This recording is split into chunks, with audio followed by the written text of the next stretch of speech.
संसदेच्या ठिकाणी ह्या देशाचे कायदे बनतात, सगळ्यात महत्त्वाचे निर्णय ह्या देशाच्या त्या ठिकाणी घेतले जातात आणि अशा ठिकाणी सदस्य असणारे लोक ज्या वेळेस लोकशाहीचा चौथा स्तंभ म्हणून म्हटल्या जाणाऱ्या पत्रकारांबद्दल असं वक्तव्य करतात, शिवीगाळ करतात, मारण्याची धमकी देतात, त्यावेळेस असं ध्यानात येतं की तुमच्यावर कदाचित संस्कार कमी पडलेले आहेत.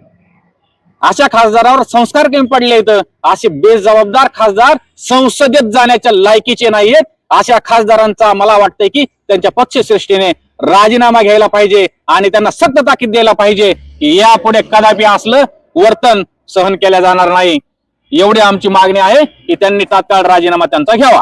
सत्तेमध्ये जातो त्याला मस्ती चढलेली असते सत्तेची, मग ह्यांच्या अशा वर्तनाने हे सामाजिक राजकीय वातावरण दूषित होत आहे. अशा लोकांवर तात्काळ काहीतरी निर्बंध लादणं, कारवाई करणं गरजेचं आहे. नाहीतर हे देश एका दिवशी वेगळ्या वळणावर गेल्याशिवाय अशा लोकांमुळे वेगळ्या वळणावर हा देश जाईल ही भविष्यातली नांदी आहे. खासदार संजय दिना पाटील यांनी पत्रकारांना धमकावत जीवे मारण्याची धमकी, त्या ठिकाणी असलेली शिवीगाळ करत ज्या गोष्टी घडल्या, काल दिवसभर या घटनेचा निषेध व्यक्त केला जातो. त्याच माध्यमातून आज शिरसाळ्यामध्ये पत्रकार संघाच्या वतीने निषेध नोंदवण्यात आला. शिरसाळ पोलीस स्टेशन मध्ये निवेदन देण्यात आलं. आपल्यासोबत सर्व पत्रकार बांधव आहेत. आपल्यासोबत नेमकं काय काल घटना घडली होती आणि खासदारांचा निषेध तुम्ही या ठिकाणी केलेला आहे? काल जी घटना घडली, संजय दीनानाथ पाटील यांनी जे पत्रकारांबद्दल जे गरळ व्यक्त केली, गरळ ओकण्यात आली त्यांच्याकडून, त्या संदर्भात पत्रकार संघाकडून आज सिरसाळ पोलीस स्टेशन येथे आज सर्व पत्रकार बांधवाकडून निवेदन देण्यात आले व निवेदन देऊन त्यांना जाहीर निषेध करण्यात आले. त्याबद्दल या ठिकाणी आपल्यासोबत दुसरे देखील पत्रकार बांधव, काय नेमकं अशा गोष्टी एका जिम्मेदार व्यक्तीकडून घडल्या, एखाद्या सामान्य व्यक्तीकडून घडल्या असत्या तर काही अडचण नव्हती, परंतु उच्च पदावर असताना एका लोकप्रतिनिधींनी, संसदीय लोकप्रतिनिधींनी ही गोष्ट करणं, पत्रकारांना धमकवणं, गाडीत बसा म्हणणं, जीवे मारण्याची धमकी देणं, ह्या गोष्टी कितपत योग्य वाटतं?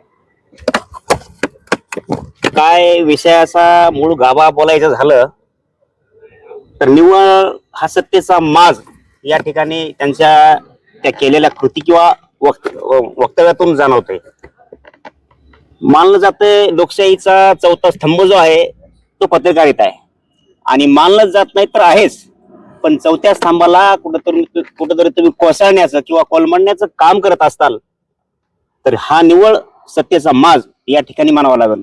संजय दिना पाटील यांनी जे वक्तव्य केलं त्या वक्तव्याचा आम्ही सर्वप्रथम सर्व पत्रकार संघ किंवा पत्रकार मिळून या ठिकाणी आम्ही त्याचा निषेध व्यक्त करतो आणि याच त्यांच्या या कृतीच्या विरोधामध्ये आम्ही आज सिरसाळा पोलीस स्टेशन या ठिकाणी रितसर असं पत्रकारांच्या वतीनं निवेदन दिलंय आणि या गोष्टीला कुठेतरी याच पोलीस स्टेशनच्या माध्यमातून कलेक्टर आणि SP साहेबांना कुठेतरी त्यांना याच गोष्टीची वरी प्रचिती द्यावी असं या ठिकाणी आम्ही बोलून दाखवलं.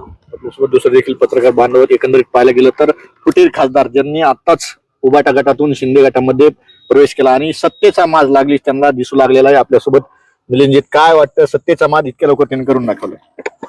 काय ना की देशाचं सर्वोच्च सभागृह म्हणजे संसद आहे आणि ह्या संसदेमध्ये देशाच्या विविध लोकसभा मतदारसंघातून जे लोकप्रतिनिधी निवडून जातात ते अत्यंत ह्या देशाचं प्रतिनिधित्व किंवा त्या राज्याचं, त्या लोकसभा मतदारसंघाचं प्रतिनिधित्व करण्यासाठी, त्या भागाचा विकास करण्यासाठी या ठिकाणी निवडून दिले जातात. त्या संसदेच्या ठिकाणी ह्या देशाचे कायदे बनतात, सगळ्यात महत्त्वाचे निर्णय ह्या देशाच्या त्या ठिकाणी घेतले जातात आणि अशा ठिकाणी सदस्य असणारे लोक ज्या वेळेस लोकशाहीचा चौथा स्तंभ म्हणून म्हटल्या जाणाऱ्या पत्रकारांबद्दल असं वक्तव्य करतात, शिवीगाळ करतात, मारण्याची धमकी देतात, त्यावेळेस असं ध्यानात येतं की तुमच्यावर कदाचित संस्कार कमी पडलेले आहेत. अशा खासदारावर संस्कार कमी पडले आहेत. असे बेजबाबदार खासदार संसदेत जाण्याच्या लायकीचे नाहीयेत. अशा खासदारांचा मला वाटतंय की त्यांच्या पक्षश्रेष्ठीने राजीनामा घ्यायला पाहिजे आणि त्यांना सक्त ताकीद द्यायला पाहिजे की यापुढे कदापि असलं वर्तन सहन केलं जाणार नाही.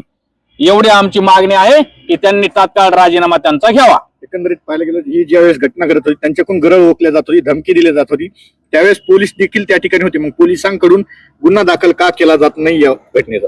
कदाचित सत्तेचा दबाव असेल. पोलिसांसमोर हा प्रकार घडतो आहे, पत्रकारांना डायरेक्ट शिवीगाळ, त्याची आई बहीण काढली जाते, आई बहीणचे त्याचे अश्लील पार्ट काढले जातात. एक जिम्मेदार व्यक्ती खासदार असं बोलतो तेही पोलिसांसमोर, तर त्या ठिकाणी पोलीस हे साक्षीदार बनायला पाहिजेत आणि त्या खासदारावर गुन्हा दाखल करायला पाहिजे असं आमचं मत आहे. एकंदरीत पाहायला गेलं त्याच्यामध्ये असं देखील वाक्य, कमिशनरला देखील व्हिडिओ दाखवा. नेमका सत्तेचा माज एवढा येतो कुठून? येस, काय झालंय ना की देशामध्ये सध्या अराजकतेची परिस्थिती आहे. सध्या ह्या देशामध्ये गुंडशाही, अराजकता, दडपशाही असे प्रकार सुरू आहेत. जो सत्तेमध्ये जातो त्याला मस्ती चढलेली असते सत्तेची. मग ह्यांच्या अशा वर्तनाने हे सामाजिक राजकीय वातावरण दूषित होत आहे. अशा लोकांवर तात्काळ काहीतरी निर्बंध लादणं, कारवाई करणं गरजेचं आहे. नाहीतर हे देश एका दिवशी वेगळ्या वळणावर गेल्याशिवाय अशा लोकांमुळे वेगळ्या वळणावर हा देश जाईल, ही भविष्यातली नांदी आहे. एकंदरीत पाहिलं गेलं खासदाराकडून हे वक्तव्य केल्यानंतर त्यांचे कार्यकर्ते असतील, त्यांचे छोटे छोटे काही कार्यकर्ते असतील किंवा कर्मचारी असतील, मग ते आया बहिणीच्या इज्जतीचे लक्तरे तोडायला मागे पुढे पाहतील का? गुंडगिरी करायला मागे पुढे पाहतील का? काय वाटतं अशा गोष्टी जिम्मेदार व्यक्तीकडून घडत असताना कार्यकर्ते काय शिक्षण घेतील? विषय असा की आपलं मराठी भाषेमध्ये म्हण आहे की वराडे काय वरमाईच अमुक अमुक, तो वराड कसा असणार आहे.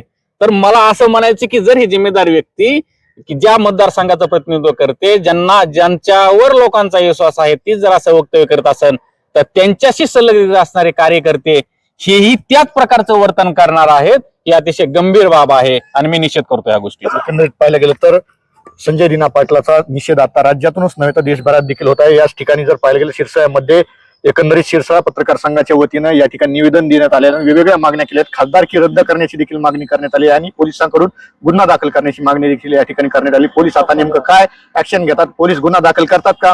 पक्षश्रेष्ठी नेमकी काय कारवाई करतात? पक्षश्रेष्ठी त्यांची खासदारकीचा राजीनामा घेतात का? हे देखील तितकंच पाहणं महत्त्वाचं ठरणार. यामध्ये काही नवीन अपडेट्स मिळतील का? कॅमेरामॅन बाळासाहेब गरडसह मी अशोक गलांडे, माऊली न्यूज नेटवर्क, शिरसाळा, बीड. जर असं वक्तव्य केलं तर त्याच्याकडे कोणी गांभीर्यानं बघणार नाही.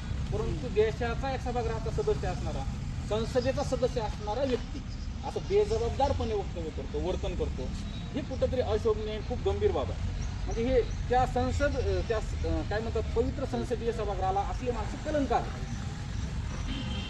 काय एक काळ होता, समजा नेहरूंचं मंत्रिमंडळ असेल किंवा मग समजा आताही आदर्श असे बरेच खासदार आहेत जे आदर्श काम करतात. परंतु आता काय झालेलं आहे, आता हे विरोधातून हे सत्तेत आलेले आहेत. त्यामुळे आता आज यांना सुरुवातीला करता मस्ती यांना चढलेली आहे अशा लोकांना. तर अशा लोकांचा आम्ही जाहीर निषेध करत आहोत.